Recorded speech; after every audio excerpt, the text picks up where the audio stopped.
بسم اللہ الرحمن الرحیم۔ السلام علیکم۔ وعلیکم السلام۔ پیارے بچوں، آج ہم پڑھیں گے سورہ فاتحہ کا ترجمہ اور اس کی تفسیر قرآن و حدیث کی روشنی میں۔ ہم سورہ فاتحہ کو سیکھنے کی، سمجھنے کی کوشش کریں گے انشاءاللہ، تاکہ آپ سب یہ جان سکیں کہ اللہ تعالیٰ آپ سے کیسے زندگی گزارنے کا کہتے ہیں۔ بسم اللہ الرحمن الرحیم۔ بسم اللہ، بسمی شروع کرتا ہوں اللہ کے نام سے، الرحمن نہایت مہربان، الرحیم رحم کرنے والا ہے۔ یعنی شروع کرتا ہوں یا کرتی ہوں، شروع کرتی ہوں اللہ کے نام سے جو نہایت مہربان رحم کرنے والا ہے۔ پیارے بچوں، بسم اللہ کو ہر کام کے آغاز میں پڑھنے کا ہمیں حکم ہے۔ کوئی بھی کام آپ شروع کریں، کھانا کھانے سے پہلے، وضو کرنے سے پہلے، اپنی زندگی میں بسم اللہ کے پڑھنے کو معمول بنائیں۔ اس کی برکت آپ کی زندگی میں شامل ہو جائے گی۔ الحمدللہ رب العالمین۔ التمام ہم تعریفیں للہ اللہ ہی کے لیے ہیں، ربی جو رب ہے، عالمین تمام جہان والوں کا۔ تمام تعریفیں اللہ ہی کے لیے ہیں جو رب ہے تمام جہان والوں کا، یعنی کہ تمام تعریفیں اللہ ہی کے لیے ہیں۔ یعنی بیٹا، اگر آپ میں کوئی خوبی ہے، کوئی خصوصیت ہے، آپ اچھا پڑھ سکتے ہیں، آپ کی کوئی بھی خوبی ہے تو وہ اللہ کی دی ہوئی ہے۔ اس لیے اس وقت اس کے بعد فوراً آپ کو اللہ تعالیٰ کا شکر ادا کرنا چاہیے، کیونکہ سب تعریف کا اصل مستحق حقدار اللہ تعالیٰ ہے۔ اس لیے تمام تعریفیں اللہ ہی کے لیے ہیں۔ تو اس بات کو ہمیں اپنے ذہن میں رکھنا ہے۔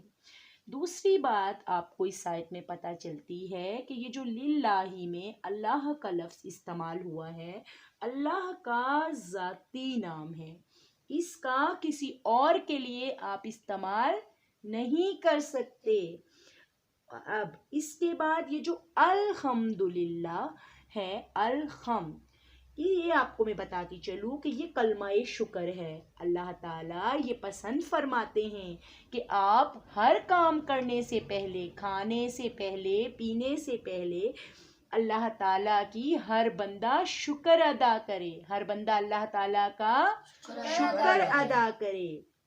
یہ صحیح مسلم کی روایت ہے۔ رب، یہ جو رب العالمین میں رب ہے، اللہ کے اسماء حسنہ میں سے ہے، جس کے معنی ہیں کہ ہر چیز کو پیدا کر کے اس کی ضرورت کو مہیا کرنے اور اس کو تکمیل تک پہنچانے والا اللہ ہی ہے۔ کون ہے؟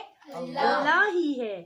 اور یہ جو للعالمین یہاں استعمال ہوا ہے، عالم کی جمع بیان کی گئی ہے، اس لیے بیان کی گئی ہے کہ مخلوقات کی تمام قسمیں، مثلاً جیسے کہ عالم جن، عالم ملائکہ اور دوسری مخلوقات، ان کی ضرورتیں ایک دوسرے سے چونکہ قطعاً مختلف ہیں، مگر رب العالمین تمام کی ضروریات ان کے احوال و اجسام کے مطابق عطا فرماتا ہے۔ الرحمن الرحیم۔ نہایت مہربان رحم کرنے والا ہے۔ کہا جاتا ہے دنیا میں اس کی رحمت جس سے کافر اور مومن دونوں فیضیاب ہو رہے ہیں، یہ رحمت عام ہے، اور آخرت میں وہ صرف رحیم ہوگا، اس کی رحمت صرف مومنین کے لیے خاص ہوگی۔ سورہ اعراف میں اللہ تعالیٰ فرماتے ہیں کہ میں وہ رحمت ان لوگوں کے لیے ضرور لکھوں گا جو اللہ تعالیٰ سے ڈرتے ہیں اور زکوٰۃ دیتے ہیں جو ہماری آیتوں پر ایمان رکھتے ہیں۔ مالک یوم الدین، مالک ہے قیامت کے دن کا، یعنی بدلے کے دن، یعنی قیامت کے دن کا مالک صرف اور صرف اللہ تعالیٰ ہے۔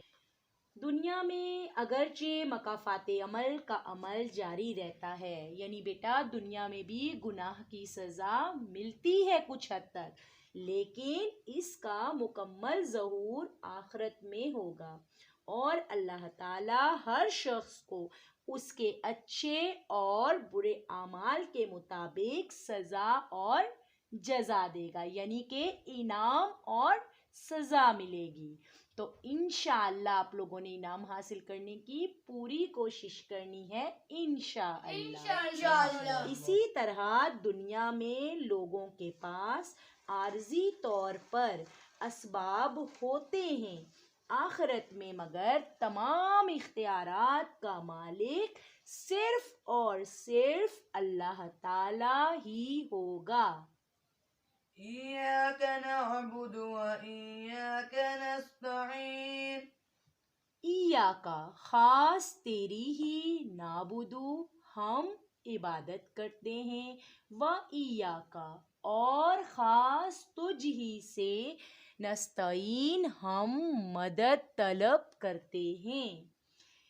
خاص تیری ہی ہم عبادت کرتے ہیں اور خاص تجھ ہی سے ہم مدد طلب کرتے ہیں، یعنی عبادت کے معنی ہیں کہ کسی کی رضا کے لیے انتہائی عاجزی اور خشوع و خضوع کا اظہار، یعنی جس ذات کے ساتھ محبت بھی ہو اس ذات کی مافوق الاسباب طاقت کے ساتھ عاجزی بے بسی کا اظہار کرنا، یہ سب عبادت میں شمار ہوتا ہے بیٹا۔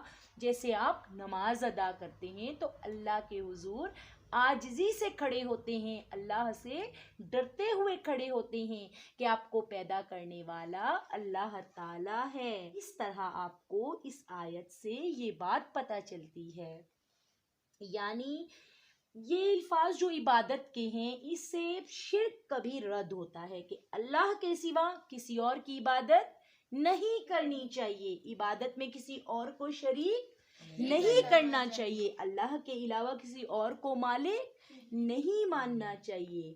مگر جن لوگوں کے دلوں میں شرک کی بیماری پیدا ہو گئی ہو تو وہ مافوق الاسباب اور ماتحت الاسباب استعانت یعنی کہ مدد میں فرق کو نظر انداز کر کے عوام کو مغالطے میں ڈالتے ہیں، یعنی شک پیدا کرتے ہیں عوام کے دل میں، کہتے ہیں کہ دیکھو ہم بیمار ہو جاتے ہیں تو ڈاکٹر سے مدد طلب کرتے ہیں۔ اس طرح وہ یہ باور کرواتے ہیں، یعنی یقین کرواتے ہیں کہ اللہ کے سوا اوروں سے مدد مانگنا بھی جائز ہے، حالانکہ اسباب کے ماتحت ایک دوسرے سے مدد چاہنا اور مدد مانگنا یہ شرک نہیں ہے، یہ تو اللہ تعالیٰ کا بنایا ہوا نظام ہے جس میں سارے کام ظاہری اسباب کے مطابق ہی ہوتے ہیں، حتیٰ کہ انبیاء نے بھی انسانوں کی مدد حاصل کرنے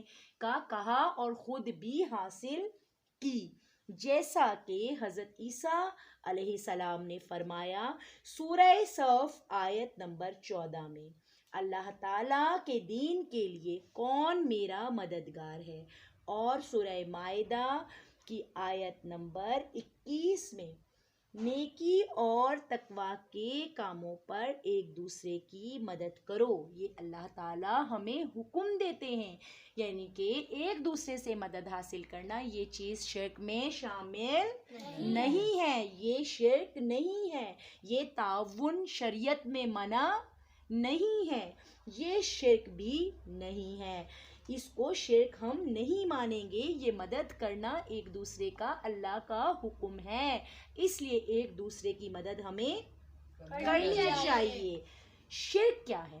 شرک یہ ہے کہ ایسے انسان سے مدد طلب کی جائے جو ظاہری اسباب کے لحاظ سے مدد نہ کر سکتا ہو، جیسے کسی فوت شدہ شخص کو مدد کے لحاظ سے پکارنا، اس کو حاجت روا سمجھنا، اور دور سے یا نزدیک سے کہ وہ ہر کی فریاد سننے والا ہے، یا اللہ کی جو صفات ہیں اس سے اسے بہرمند سمجھنا. اس کا نام شرک ہے. مافوق الاسباب طریقے سے مدد طلب کرنا اس کا نام شرک ہے. اسے خدائی صفات میں شامل ماننا، اس کا نام صرف شرک ہے. شرک بہت برا عمل ہے. شرک کرنے والے کو اللہ تعالیٰ معاف نہیں فرماتے. یہ ایک ناپسندیدہ عمل ہے جو بدقسمتی سے محبت اولیاء کے نام پر، یعنی کہ جو لوگ کہتے ہیں اولیاء کی محبت ہے، مسلمانوں ملکوں میں بھی، مسلمانوں میں بھی عام ہے. اب میں تھوڑا سا آپ کو بتاتی ہوں بیٹا کہ توحید کی مختلف قسمیں ہیں. توحید کی مختلف قسمیں ہیں، جیسے توحید ربوبیت کہ اس کائنات کا خالق رازق صرف اللہ تعالیٰ ہے، صرف اور صرف اللہ تعالیٰ ہے. سورہ یونس آیت نمبر 31 میں اللہ تعالیٰ فرماتے ہیں، اے پیغمبر ان سے پوچھیں کہ تم کو آسمان اور زمین میں رزق دینے والا کون ہے، اور تمہارے کانوں اور آنکھوں کا مالک کون ہے، اور بے جان اور جاندار، اور جاندار سے بے جان کون پیدا کرتا ہے، اور دنیا کے کاموں کا انتظام کون کرتا ہے. جھٹ کہہ دیں گے کہ اللہ تعالیٰ یہ سب کام کرنے والا ہے.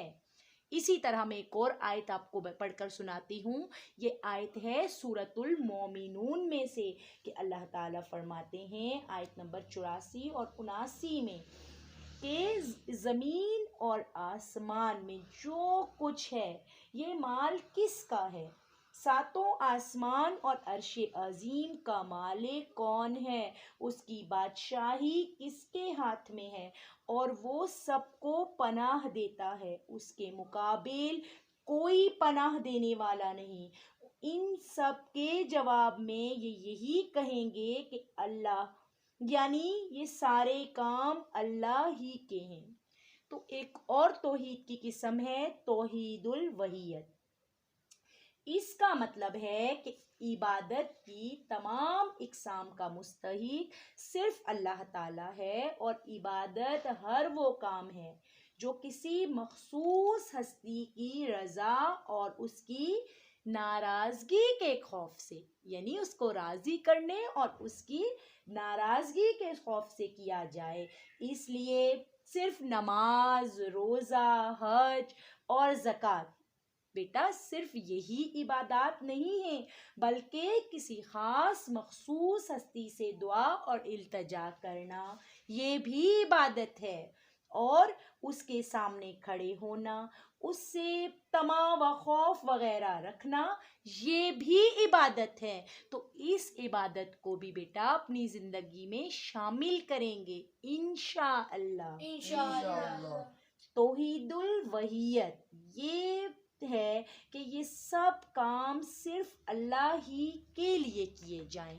توحید الوحیت یہ قبر پرستی کے مرض میں مبتلا عوام اس توحید الوحیت میں شرک کا ارتکاب کرتے ہیں، اور مذکورہ عبادات کی بہت سی قسمیں فوت شدہ افراد کے لیے بھی کرتے ہیں.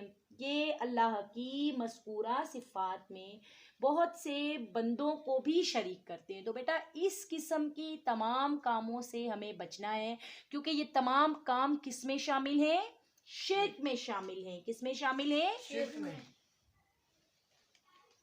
اهدنا الصراط المستقيم اہدنا دکھا ہمیں، صراطا راستہ مستقیم سیدھا، دکھا ہمیں سیدھا راستہ، یعنی کہ اللہ تعالیٰ سے ہم یہاں پہ پکار کر دعا مانگتے ہیں کہ اے اللہ ہمیں اس راستے پہ چلانا، یعنی کہ زندگی اس راستے پہ گزرنے کی ہمیں صلاحیت حاصل ہو جائے، یعنی کہ اس منزل تک پہنچنے کی ہماری کوشش ہو جس کا ہمیں اللہ تعالیٰ نے بتایا ہے، جس کی طرف قرآن پاک رہنمائی کرتا ہے۔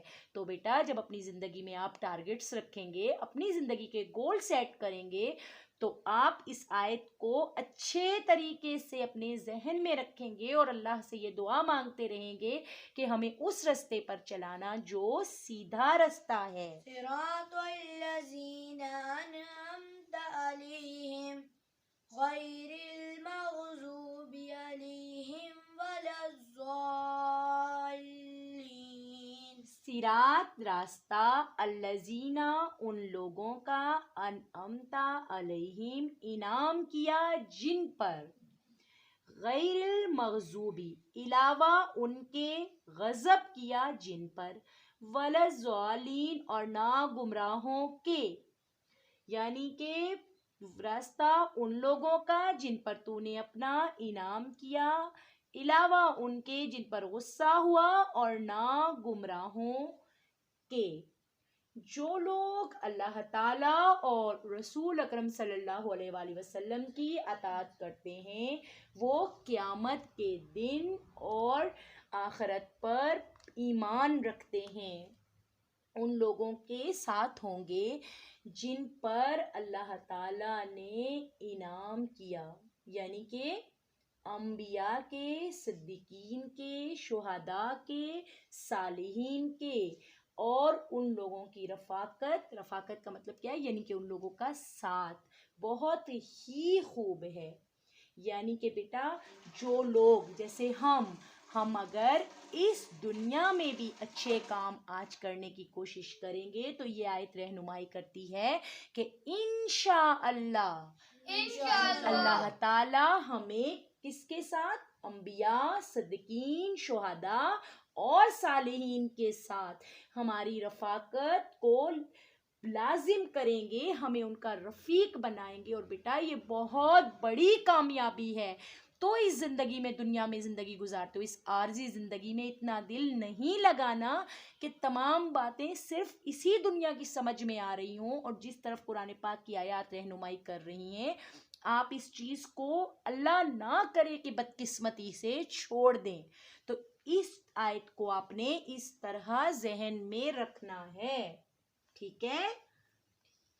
پھر آگے آپ کو اس آیت میں یہ بھی وضاحت کر دی گئی ہے کہ جن لوگوں کو اللہ تعالیٰ نے انعام دیا ہے ان کا راستہ صرف اور صرف اللہ کی اطاعت اور رسول اکرم صلی اللہ علیہ وآلہ وسلم کا راستہ ہے۔ یہ بات بھی آپ نے ذہن میں رکھنی ہے کہ کوئی اور راستہ اللہ تعالیٰ آپ کو نہیں بتا رہے۔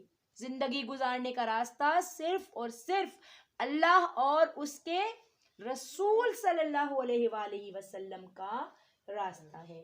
آخر میں ایک بات بتاتی چلوں آپ کو بیٹا کہ سورہ فاتحہ کے آگے آمین کہنے کی نبی صلی اللہ علیہ وآلہ وسلم نے بہت تاکید فرمائی ہے۔